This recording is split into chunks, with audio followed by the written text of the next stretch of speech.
O Pathian Venglai soy moinang Christian labu number som parukna. O Pathian nang lalberini tikha kan lo sadona ni.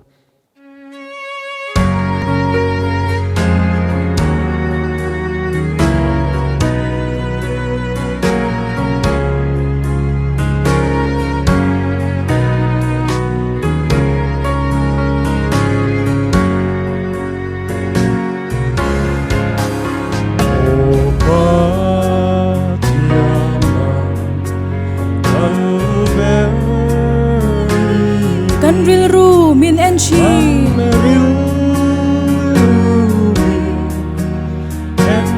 Eng kim kan ruat hi nang mai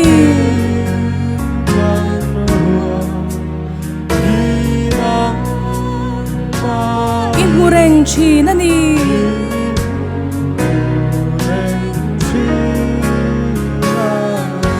Nang ma imuhil ngai lo ve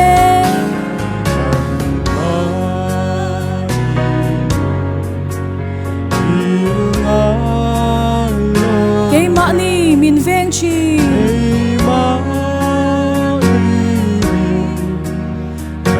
Ril ru chatak min sia mang che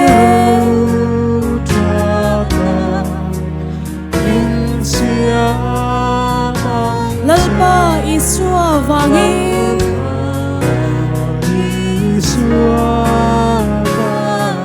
Itu thu in kan om du e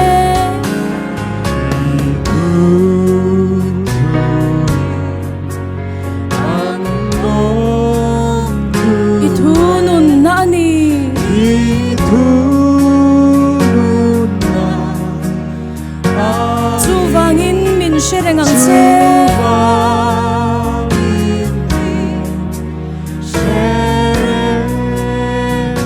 Nang mami tekan ni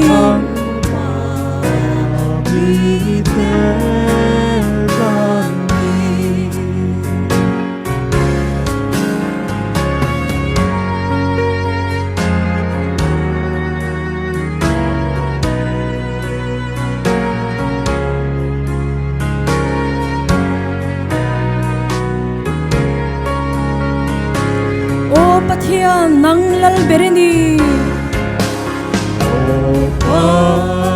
Pathian nang lalberini Kan ril ru min en chi Kan ril ru min en chi Eng kim kan ruat hi nang mai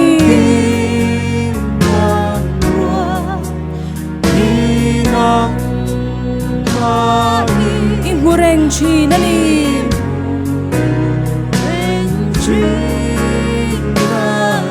Nang ma imuhil ngai lo ve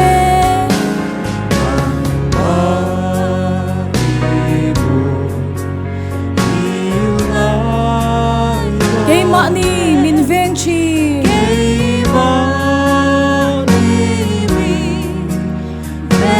Ril ru chatak min sia mang che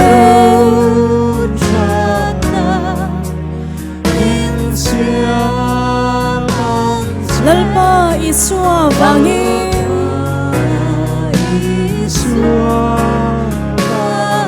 Itu thu in kan om du e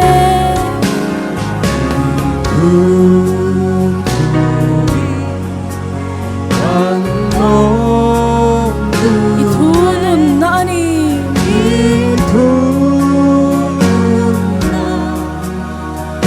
Su vangin min sereng ang se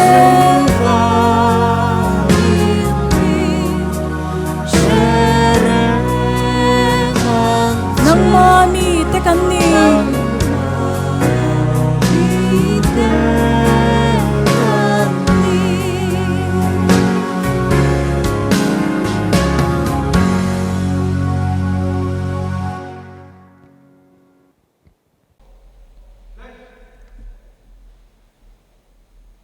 Khai le hei voina Pathian biak na hun tha le athu ngai thlak na hun thatak mai ko ran ho ten kan nei thei hlau maya alomom le a hun har satak kara program he tianga buat sa hi hei tukin hi avoili na ani toin ka ria a alo mom tak setani ko ran hote kan zawain chi bai kabuk chau ani ti chuan Bible pathian thu ka chiaranga trong chai na kanayanga chumi nuwa chuan kan thurhil tu kan ko ngal mayang ka Bible siar tur hi tunlaya alar hle a pathianin Lalromawii tak Solomon nena asoi ani a pathian nena ngun taka angai thak turin ama pathian ngein aran pa ngatia ahiat tir ani Chronicles panhina bung sari sang som pathum le som pali chau hi kan siarang vantek ka khara ruate asur lo emo khaw khuap te katira ramte ti chiat emo kami te singa hri kalen tire moa kaming pu kami te chuan in ngai tloman trong tra ya min zona anom dan sual ten hoi san chuan vana tain kalongai tha anga an sual te kangai dam anga an ram chu katidam le ang tiani lalpan kan zatan mal som ro se helaya kan chiar chan tak chu thil ti tur pathum ring tu ten kan neya achan na pathian lama tangin pathum bok ropui tak a omani chung te chu heng te hi ani tun lai khovel kan thipui leng kara hian heng hi kan ti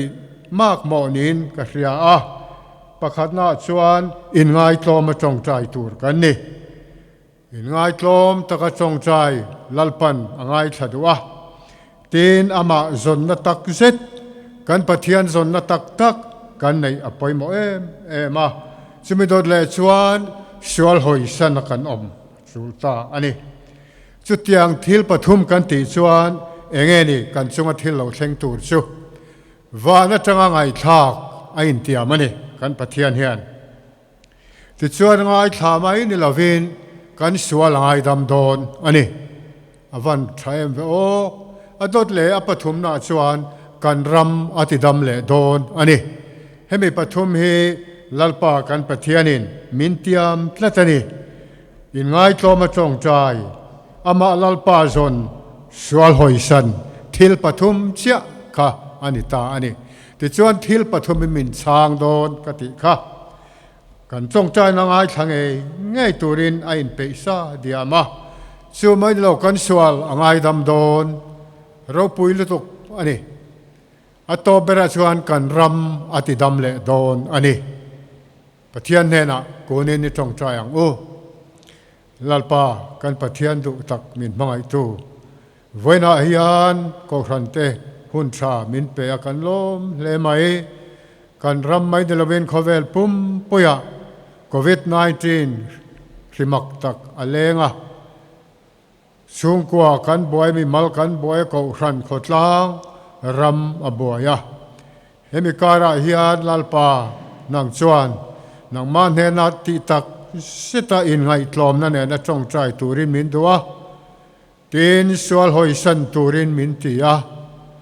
lalpa kan pathian du tak poimo em mai ti chuan lalpa nang ma ne na in pol na thatak mai nei thu tur chuan heng thil kan ti hi min phut ani ti chuan nang ma nge in van atangin min lo ngai thadona lalpa kan sual te min ngai dam ngei dona chu mai ba ka kan ram hi min ti dam dona ni ti kan mu ani vena hian lalpa khoi takin ko ran ho te song hi in na kan ron tlu te nangin kan ram min ti dam la kan sual min ngai dam la lalpa kan tong trai na khongai takin min ngai thak sakang che voina kan sermon ngai thak tur po hilalpa kan speaker in buat sai na pia lam thlengin nangin I tharau thiang hlim thil ti theinain mal som la angai thatu song ส่งแต่ตานตีซาเลทาราวลำนุนโลกนัดชัตักไม่กันสารสวะเทวไทยนานมัลมินสอมังเจอันลัลปาดูตักอิสวาคริสตามิงินกันดีเลเจอาเมนส่วนกันทุริลตูกันกตองอาตบเล็กินหุ่นลงมังตอรอเซ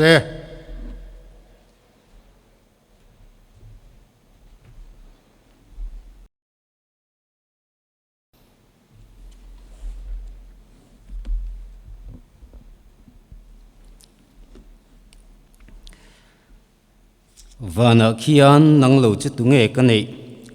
เลียโปฮิยันนังโลจุกระดูตูมาอันอมโลกตีซาเลกถินลุงฮีอาจาวตานิมาเซลาปะเทียนจุกุมขัวกถินลุงจักนตูเลกจันวาวตูรนีไงเตนังมาละตอมเตจูอันโบรัลโดนเสียอวิเรสันตัวเปียงเจจูอิติโบรัลตาเกียตันเอโรซงปัทยานในฮิอัชานีลัลปาปัทยานจุกอินหุมหิมนากะมังอาอินหัทโซงทูจูกะสิลเทนาน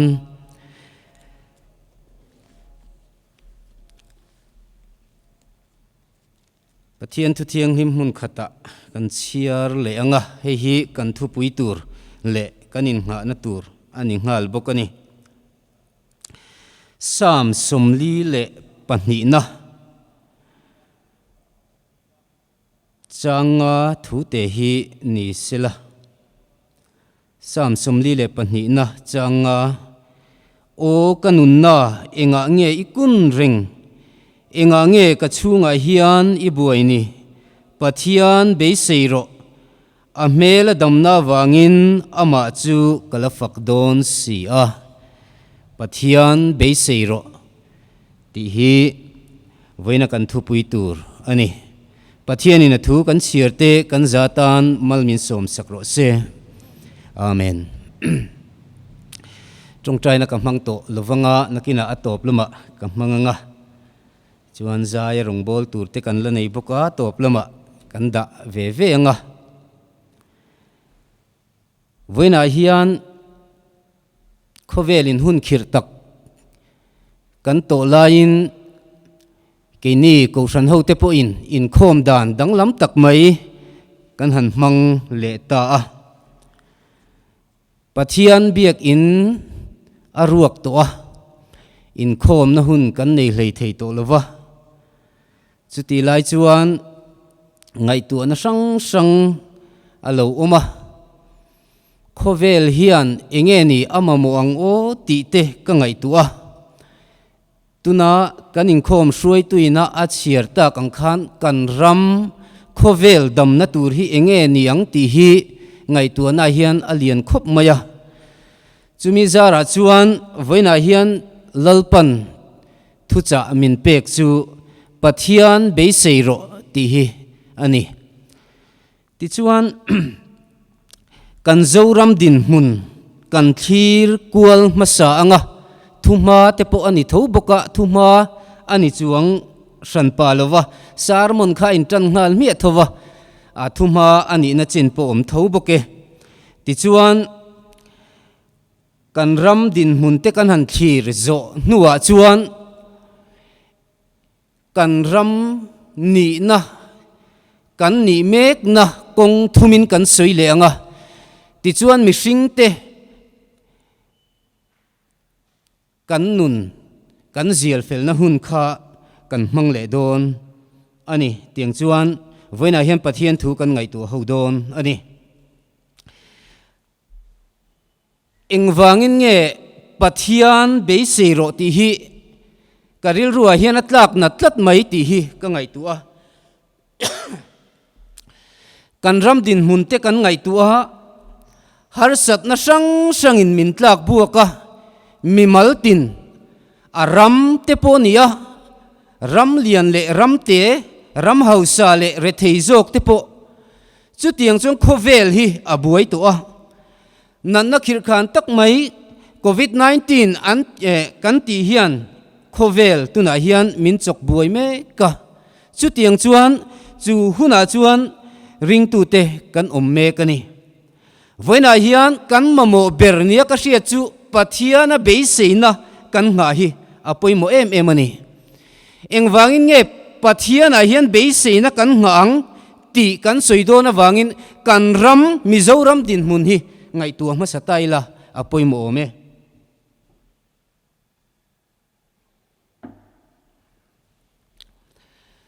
kan Mizoram zim te hi ngai tu ta ila ngum takin han ngai tu ta ila a India ram huwa pa hian he zoram hian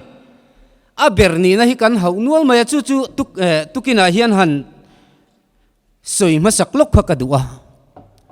pakhan na chuan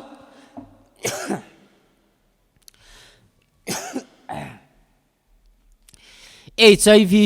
AIDS veitam na ber state kan ni mai hi alung chiat thak katia India rama HIV AIDS veitam na ber state kan ni a kan ma kum som ni kaltak sang kha zakua som kwa le pakua kha chuan HIV data kan nei chu meichia pakhat mipa paruk avain pasari kan ni ti chuan kum som ni chuang aronin herliam le chuan mi sing chuang fe mai kha he natna veitu hi kan lo tareng mai ani apoi khop mai da hindu chanchin bu phei chuan Mizoram a hian ni tin mi pakua kai thar angin min chuani kha chu tiang chu kan ram din mun ani awangin India rama aber kan hau na hi a chuan om lo em ani chumi ni wang chuan voina hian Pathiana be seina kan nga hi apoi mo ni ti hi kan ngai tu don ani adot lia chuan kan survey tam na state kan survey tam ber na state kan ni le boka awa han du om lo thei te lu em kan din mun hi aizol kho pui te chu kan Central India lam te chuan cancer kho pui tin an chu hiala min hre hiala Mizoram a hian kum tin mi sang khat zanga somnga le pani in kai thar an omzia an ti ni tun laya kan thi na tam takpo hi mithi tam takpo hi cancer natna ti hi ani deuh zel to mai ni chung natna ti chuan na satakin min runa HIV ani emo cancer ani emo chung chuan zoram hi aber ni na thil thalo taka min han lang kai hi apoi em ani eng tin nge kan ram hi adam le don kan ngai tu zel don ani thalai lam han thirila thalai te hi zoram mathir an ni ta tawangin voina hian han soi kai zok ka duwa thalai te zinga hian thi na anasa khup maya thi na in kan thalai te hi angam bi ke mi o ti hi ka ngai tu na oma chu MTKP le Central KTP te report atang hian han tar lang zor ta ila kan din mun achian thei deu na turin MTKP report a khan kum sang ni le som pasaria khan mi pa za le panga an thia meichia som le pasari an thia ni chu ti lai chuan Central KTP report a chuan mi pa zali le panga an thia meichia somruk le pali an thi ni sang ni le som pariata khan MTKP report a chuan mipa za som le pakhat an thia meichia som le pali an thi ni KTP lam report a chuan mipa zali somni pakua le meichia somli le pani an thi bokani sang ni le som pakua aronin her chho chuan mipa za le som pali kan thi line meichia som thum an thi ni ba khi chui soi to lo mai tiang mi pa le mei chia thi in kar zau li tuk mai te kha han ngai tua tai la mi pa na sa takin he thi na hian min suata mei chia ain mi pa kan thi tam char chara kum sang ni le som ni le pani kum top alo chen hian enge kan din mun niang khoi rampo mi pa aya mei chia an tam na ram reng reng ding chuak anom ngai lo nam ral zia mizoram hian kan tong mek kani apoi khup mai ti chuan coronavirus covid-19 kan tin ni kum sang ni le som ni atang khan zorama buaron khuar ve tana voin theng hian chu ri chuan min lakian san hlei theilowa chu ri awang chuan khovela lockdown reiber ti kan ni tain ka sia lockdown reiber kan ni chung point Sri chuan voin theng hian kiam lam alapan thei chuang lova ma kan la son zel chuani le min kan tlan hiam ve tuang kan tia kiam thei chuang lova chu tiang chuan he Sri hi lockdown mangin ti re dan omlom ni tin kan mi thiam ten ruam han nan han siama chu mai chu ni lovin mi puite na kan zom tur dan ten han siama inga tinge Sri hi apun tul tul voin ni theng hian ti te po hi kan ngai tua a thakhup mai nge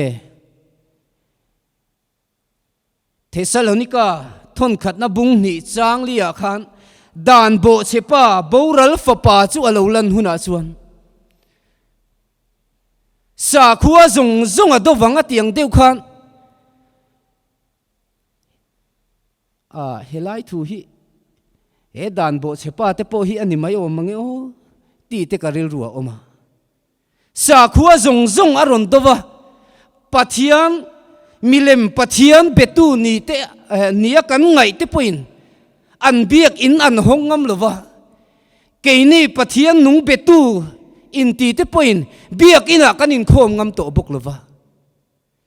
chu tiang chuan he Sri hian na sa takin min up beta sa khuwa zong zong min ron douta ni hian alangani chu tiang chu kan ni awang chuan he Sri mang hian na sa takin min up beta kumin kumtir lama khan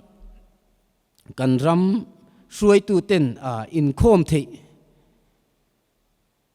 mi chu ti zat Inkhawm thei ani antia kan han Inkhawm a kum khat don kan han in lockdown to wang khan nge ni Inkhawm kha kan thalel kat to lo ni hian ka sia apoi ka ti em ani lal davida chuan pathian biak in hi athalel ema saltan na mun atang ti khan athalela angaya kan pathian biak in an nikhat lek ompo kha athalel line keini ro chuan pathian biak in thak le lo na min suai luta ni na lang tatani chu tiang ang chu kan ni awang chuan voina hian he nat na laka kan him theina turin kan sarkar suai tu ten theito pin ruaman na han siama sela Sri na min lakian san lovam alapun zel na chante hi voina hian kan ngai tua apoi mo khup mai he Sri kan rel bol dan le kan ngai tua dan a hian setana hi atil ve ani lo mo ti hi ka ngai tua na hian aum tatani sarkarin dan zom tur antia kumtir lama te kan hanin khoma kan asar ten fel takin social distancing antia thutna sir ton tona min han rema chu tiang chuan kan hanin khoma biak in chunga chuan nu le fa po an thut du na rem to lo chu tiang chuan in kar hlat takin kan han thua ti chuan kan han banga pona chuan kan ai nek le luya in hlat tak kha a theile to lova biak in chunga hian a hlom bi kem mi ti hi ka ngai tu na hian alian em ani pon lama chuan kan zalen le a biak in chunga kan phim khurang bok hian kan pon lam nu na hian phim khurta ila enga nge he hri hi kan bolo te lulang aing po chu ni selangin voina hian kan pathian hne na hian damna omani ti hi kan soitumani awangin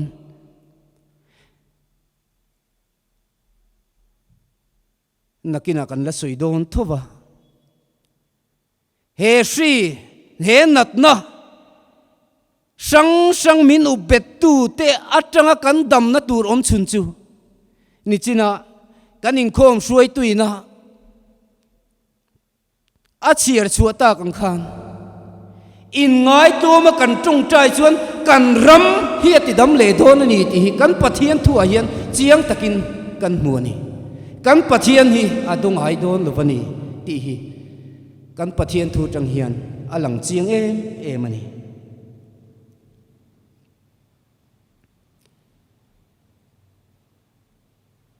ti hian keima ni muna kan tladara kan sanga ring tununa hian shan le midang te ne na in pol ho tura ring tu nunin buat sai nun mang kan ni awang hian shan hian kan nun hi achak lo tial ni te po hian alang tatani mi tam takin mailing te nen hian an te khin thina mailing hi a hloma chuan na sat takin aling huama nima sela kha mailing a kha kan ti dar chuan zoi in amit tial thin he hri hian min op bet reili tuka kan in lockdown reili tuka kan in khung sang reili tuka rong bol tu te po hi min ching chau zo mai don ni te po hian ka hrechin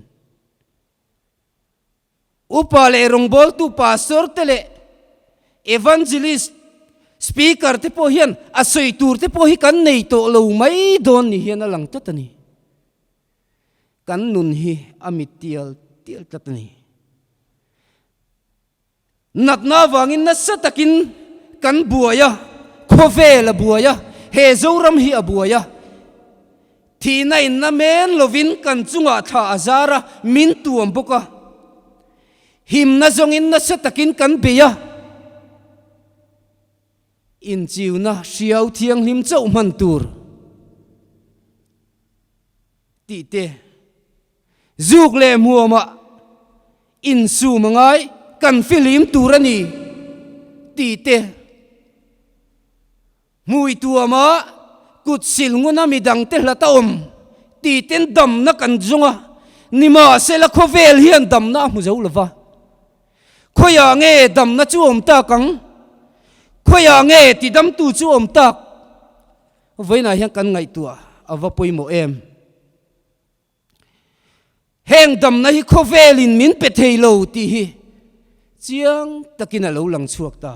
kan dam na tur chu pathiana hian dam na omani ti hi voina hian ngai tu to zo kang u pathiana hian dam na omani ti hi I be seyang u chu voina hian kan ram dam le na tur chu ani pathian be sei han ti hian pathian ain ngat ama in ngat ti te ama ring ti te hian ni vek maya tun lai khovela hian pathiana in nga pathiana rin na nga chu a harsa kan ti to hle mai pathiana rin na nga ai chuan midang te a thenom khovenga sarkar le miro puiten hena rin na kan ngata nima sela chu kan rin na chu kan be se yang alo chen lo hian kan nuna har sat na thena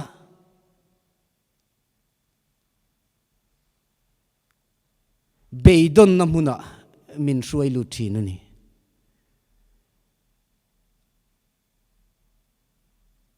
he be sei na hi mi hring te nun suai tu le in nga na bul pui ti la kan sei sualom lo ve kan ni tin om dan om zeneya minom tir tu chu be sei na hi ani be sei na chu enge ni tin in zot ta ila kan chan dan ai nang lo nuai mai the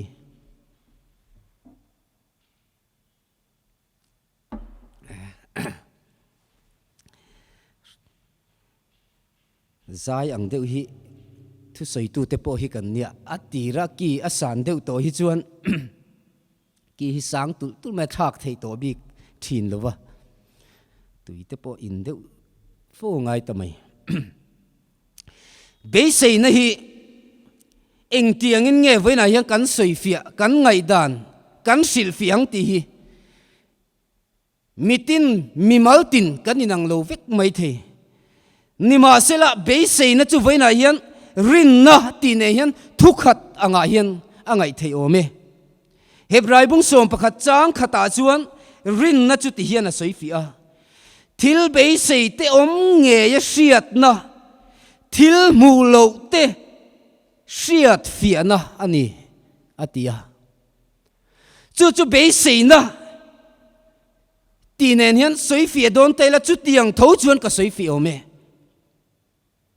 thil mu lo te hriat fia na thil be sei te om nge ya hriat na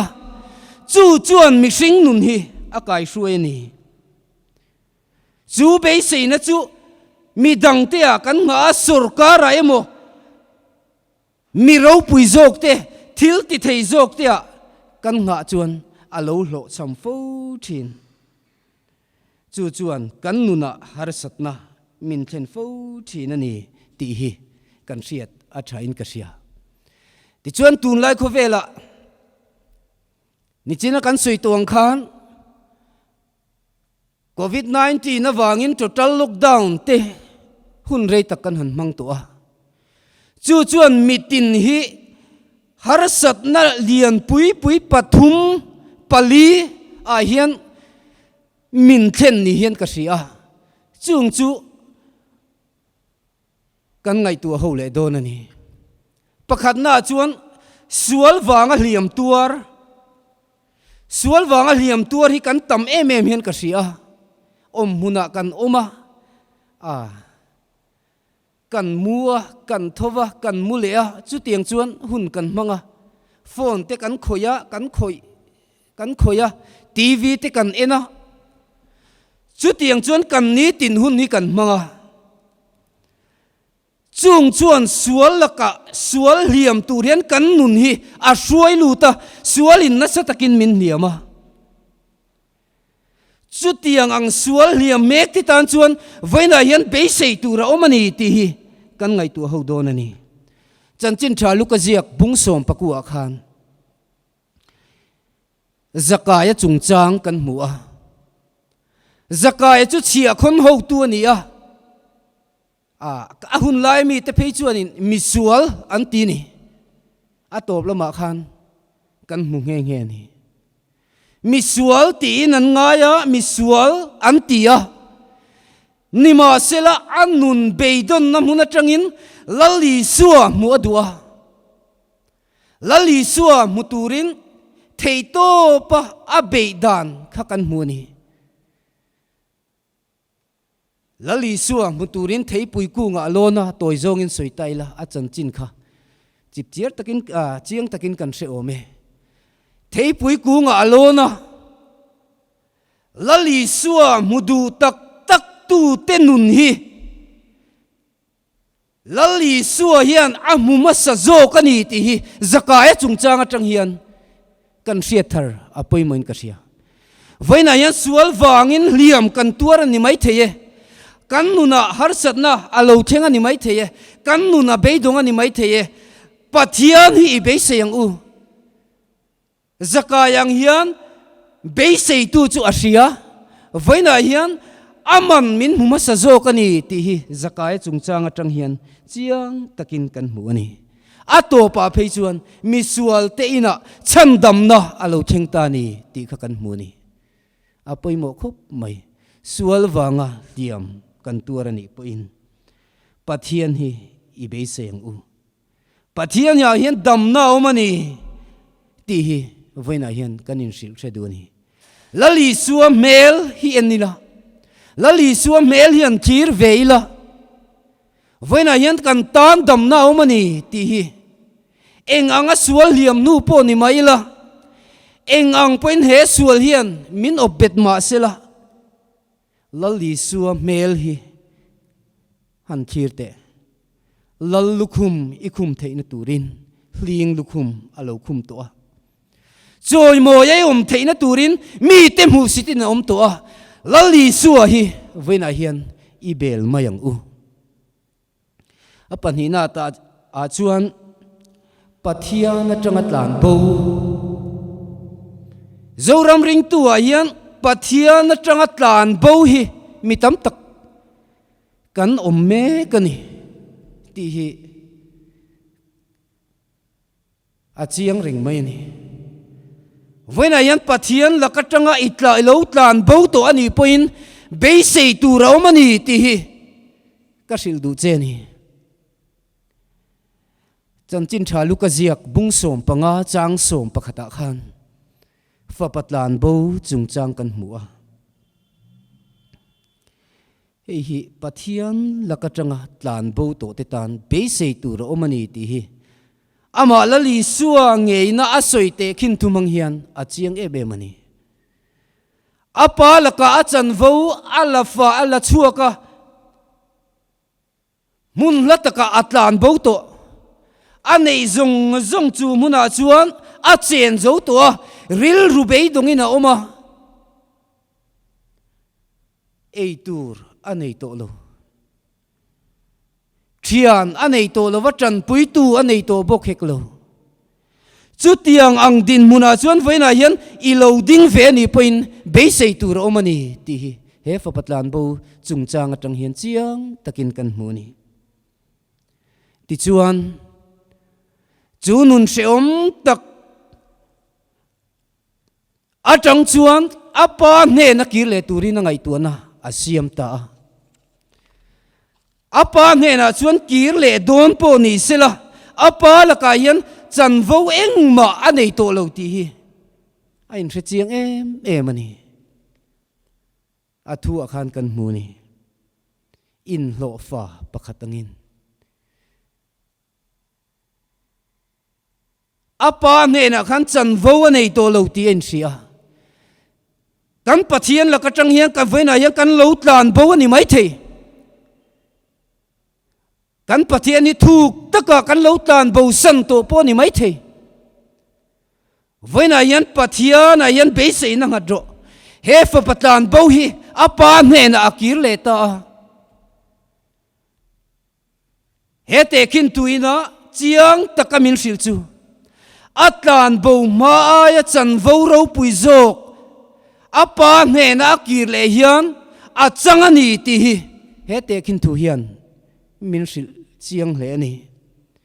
pathian lakatangin kan lo tlan bo to ani mai theye pathian lakatangin hlataka kan lo tlan bo to ani mai theye pathian ne na ikir leng u ama aya kan chan vo ro pui zo khimin pe ka ti amani ti hi lali suate khin thu tang hian kan hmu ani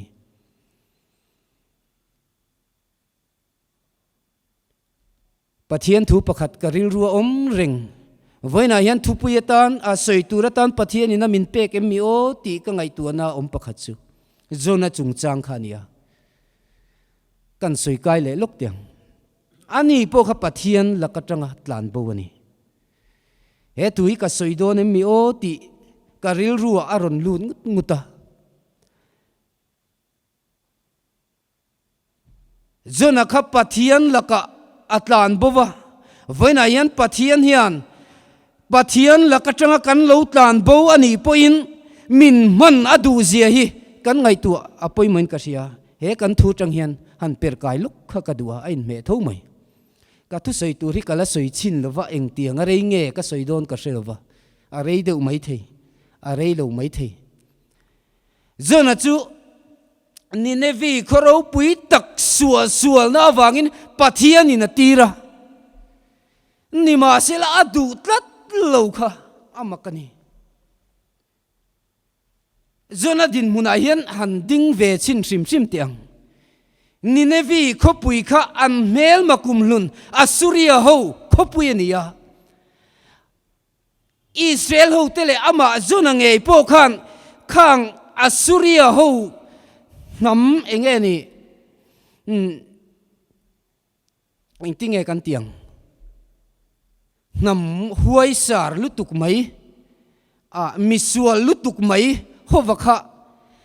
Pathianian sem selati hi an ngai tu na lian ber thina ni ti hi zona din muna tang hian a chiang thatani an khosual nei awangin ka sem done tia Pathianin o hre tir pokhan zona khana du tatlo a chan chu mo an salman te reng kha nasat takin an ti du da an khabe a hian an vertlanga khai diatin an linga kha han chai khom ta thina nia mishing pa ngai tan chu khati taka kan mishing puite han ngai sak kha chu en se deu tur khania zona po hian chu tiang anga ama mishing puite khang mi sual turu lutuk tena an ngai salaya mu awang khan sem nge selati kha aril rual lian berani tlatani ti chuan Pathian tirrachu oi lovin atlan chita tarsis long chuang dai mai ni ti khakan huni nima sela Pathian chuan zui zel thova Pathian chuan zona chu atlan bo na huna chuan a en zui zela ti chuan ama le Pathian inkara kha chin fel photatuma tui phone mangin aron ching felta ti mayang atoi zong in soitum tiang tuyaron phone lupa zona chu along chuata chuan lo mu hil renga long chung ril bera chuan lo zu mu hila an kai thova Pathian ne na anin kar kha Pathian in tui phone mangin siam danglam siam that aron tumta zona chu Vaina hian Pathianni kan lo tlan bo san ani emo sual wangin liam kan tuaramo ani theye sual tui phone mang hian keima ni a har sat na lo thenga ni mai theye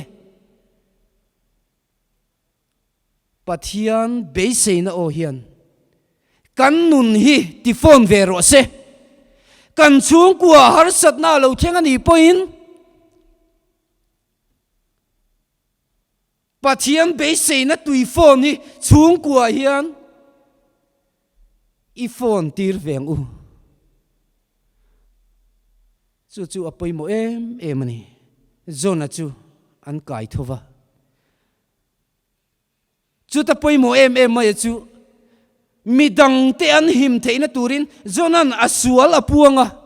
athiam lo zia a hriat tir ngam kha voina hian ke ni po hian kan en to na va thate lem chung kwa ani emo ke malama har sat na ka to kani poin ke ma thiam lovani tingam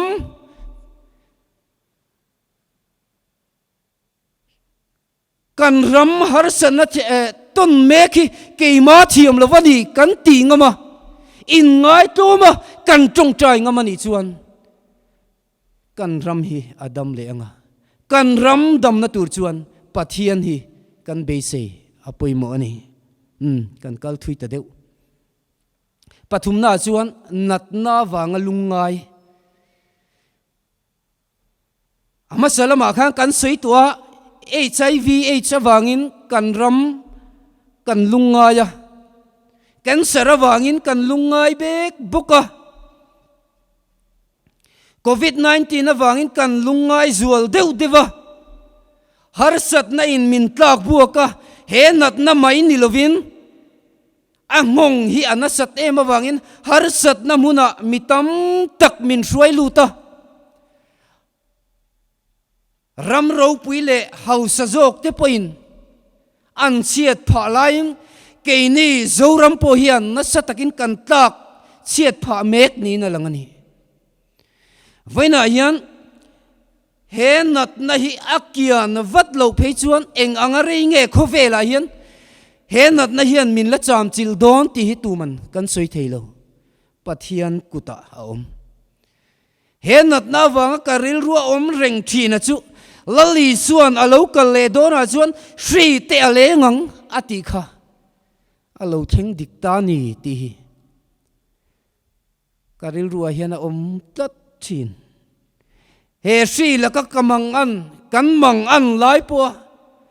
pathian ne na min la kian sak tura tong trai na ka nei do na piang karil ru om chu lom thu soi mai tur kan ni ti hi ni kan lali suwa hi a local trep to awangin a local trep to awanga a chin chiana tuna hian kan tong me kani ring tu te tan chuan avalom om te lulem hei chang hi la ni lo he shri awanga kan buai ni phei chuan van ti ngi na om huna phei chuan kan buai na sadon ne hian ka hriani he shri hi ti dam theilo ani lo kan pathian hian adu chuan ati dam theye kan lali suan khovela runga bol laya khati hun laya nat na khir beran nei chu phar nat na hi ni ti dam theilo an ngai tup mai ni tin midang te zinga chen ve po an phal lova dai po na mun fian rial deva an da thin tun lai kan covid 3 ne henai na ngom ngotin ka sia covid 3 veite chu chung te zinga po om phal lovin mun fian rial zoka min han khung khoma chu mai ni lovin kha si vei khan tu tenge atok tu tenge a contact kan ti kan chui kuala he phar nat na po hi mi te khoi chu thusan ni sela mi an to don reng reng poin phar an ni ti kha an puang chuak nge nge turani chu tiang khopa an ti bai ti dam theilo nat na chu ania mi te zinga om ve pon phal lovani nima sela chanchin tha mar ka ziak bung khat chang somlia khan kan muwa lali suwa bula kha phar kha arun kala isu davida fapa min khongai ro idu chuan min ti thiang him theye tin lali suwa ne na khongai aron dila aron thing thia lali suan amu chuan a khongai ema khoi thiang lo van ne kha abana adeka aphar chu lo thiang lim ta ti kan mu ni voina yan ti dam theilo nat nan ngai phar nat na chu ti damina om ta chanchin thamar ka jiak bung khat chang somli kha cherila eng nat na po ni sela eng har sat na po tokila eng nat na po ichunga lo theng ma sela voina yat pathian hian ti dam theilo a nei lo ti hi kan pathian thu tang hian a chiang khup mai covid ve ni emo cancer ve ni emo hiv positive ni emo eng nat na ve tu po ni mala pathian tan hian ti theilo khopa har sa hi eng ma a om lo voina yang kan dam na tu chu pathian be seiro chandam tu chu be seiro an ne na hian dam na omani ti hi kan riat a thain ka sia a to bera chuan ti ve don tong chung ang nat na le har sat na khovela kan chen mek lai chuan kan chunga thi na ten tha arun zara chumi khovel tui fo na chuan kan om meka thi na in kan nun kan ram min ti buaya chu thi na chu eng ti kai mo chuan ke ni po hian kan la tong don ani ti hi kan in sia kan ngai tu thina a then khat phei chu thi tu ra kan in da phei chuan kan tot upa kan puak ke mai don te hen kan sechin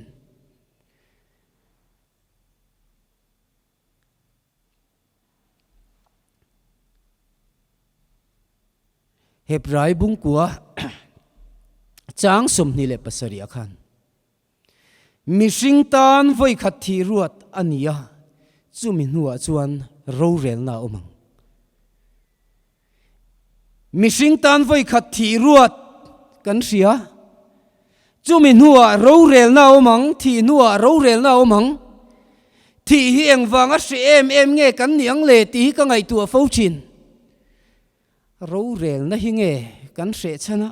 a thi lai taka hi niang o ti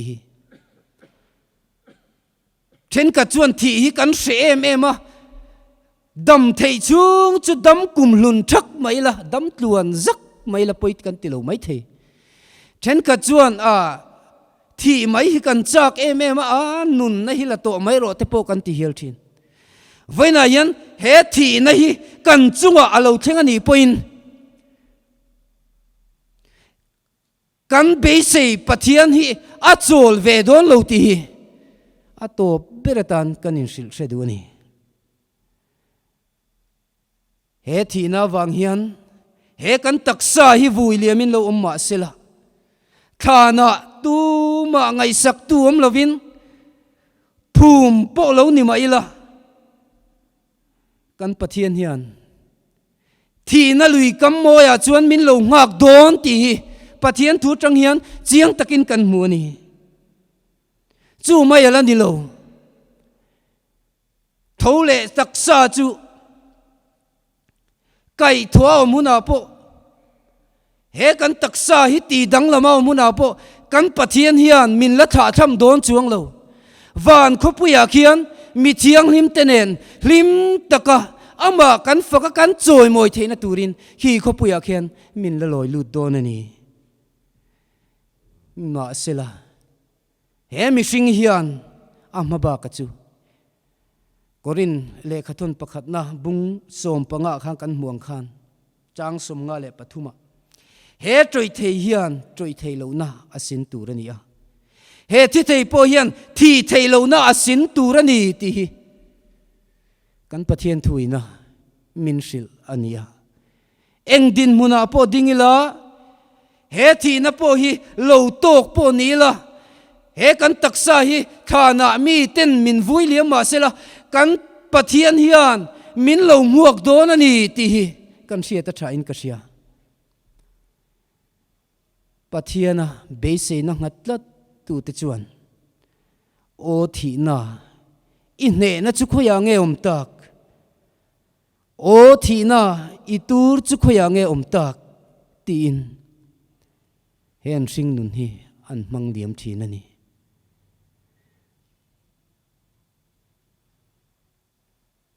he thi na wanga har sat na lungai kun mek te poin pathiana be sei na nei thar leila pathian hi be sei ta tang u har sat na kong sang in min chim buai ani poin nat na awang emo har sat na emo sual wang emo liam kan tuar ani poin pathian hi i be sei ang u pathian a hian be sei tur omani ti hi voina hian i se thar le ang u pathianin kan zatan malmin som sakro se amen nula f lalromawii pathian fakla saturin lo som mange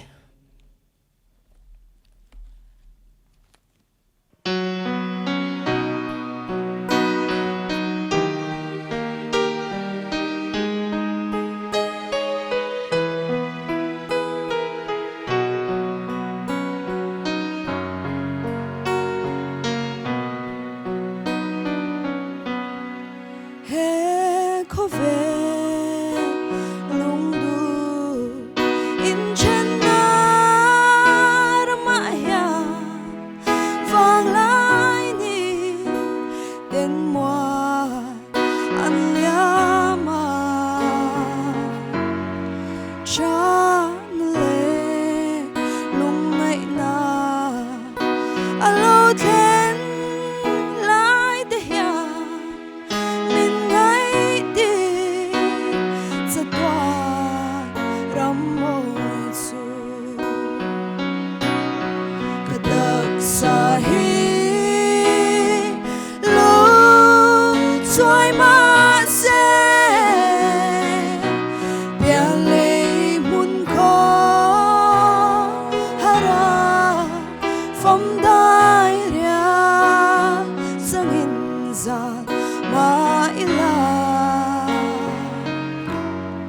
Zai on tang moi ki ka ten hu na swa hoi lo pa moi i swa kam hu ang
Christian labu number somnga le pasarina sa in pathian kan choi mo yanga hun bulama kan choi tong khan Inkhawm danglam tak ania kanom hun thewa he fakla manghian pathian kan polanga he ka taksa chaklo takhian nat nat tok ma se pathian ka be seitlat chuan he nat na nen po hian him takin kan tuar theni ti hi kan riat poima in ka sia pathian choi moinan lo sang u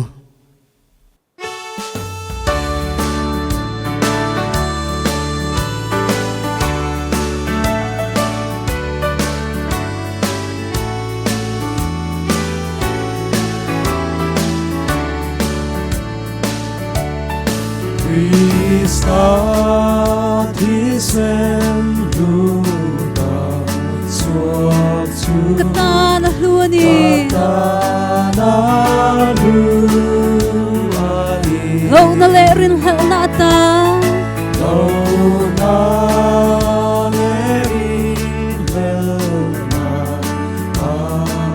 katharau cholta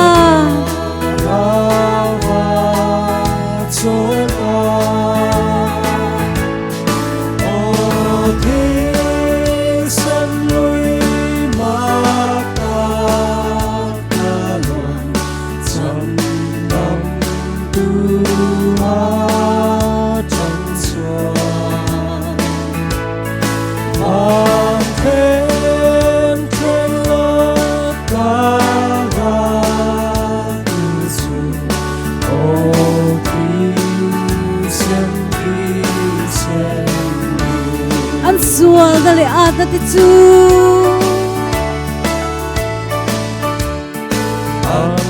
Suang ale ana te chu ka shereng to lawang Shereng to lova antan ka fapa athit si Antan ka fa pa ti si lal pathiani na ti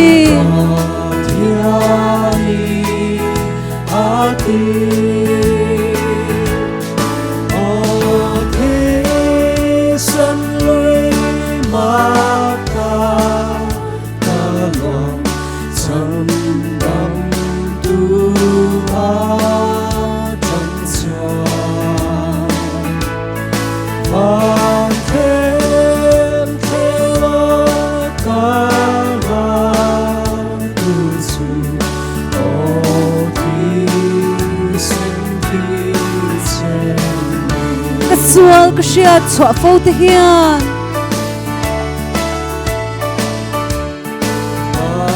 Sual ta sia chua pho te hia min ti thapang lawang ti tha phang lova chu thi san hlu chuan atleng fai tu ti san lu chua na ten fa akai dum zong te nen ai dum song te ne o thi san lui ma ta ta lo cham dam tu a cham chua va thêm thêm lo ca ra tu chu o thi sen he ka tak sa chak lo tak hian Eka taksa chak lo ta nat na te tok ma se te to ma se chu thi san hlua ka chol chuan tu thi sen lu a ta chol chol thamuang in ka thiang in ka thia o thi sen lui ma ta ta lo cham dam tu a cham chua van thêm thêm lo ca tu chu o thi sen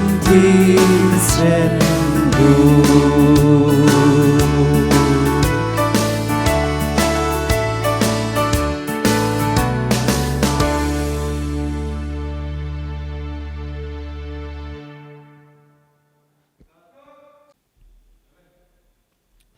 Pathianni na trong trai ni ku nang u lalpa khovelin hun har satak kan to ka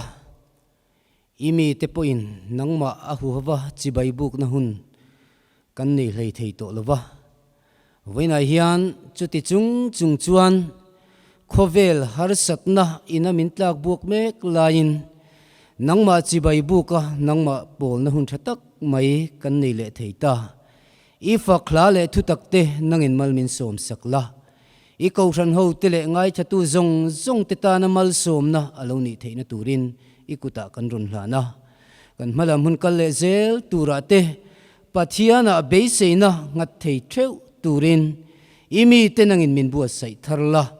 tharau tharai rong kan bola I kausan ho te tan po hun tha hun lom ain her chu thuai theina turin kan har sat na te nangin min sut kian sakang che kan hun bulatanga top thenga min ruaya wangin lom thu kan ron soi boke lalisua krista mingin kan ron dile amen